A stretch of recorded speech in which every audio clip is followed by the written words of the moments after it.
Viral, rice cooker pakai kunci gembok. Sebuah video memperlihatkan cara beda untuk membuka dan menutup rice cooker.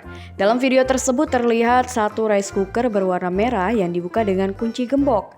Rice cooker tersebut dibuka tidak dengan cara biasanya, yakni dengan menekan tombol pada bagian rice cooker, melainkan dengan cara mengunci dengan gembok. Hal tersebut diduga dilakukan karena tombol rice cooker mengalami kerusakan. Cara unik tersebut membuat banyak warganet memberikan komentar bahwa hal tersebut adalah cara yang kreatif tanpa batas, dan banyak yang terhibur dengan video tersebut. Video itu diunggah oleh akun @mamagepert, disukai lebih dari 3.000 pengguna akun TikTok dan dibagikan lebih dari 154 kali.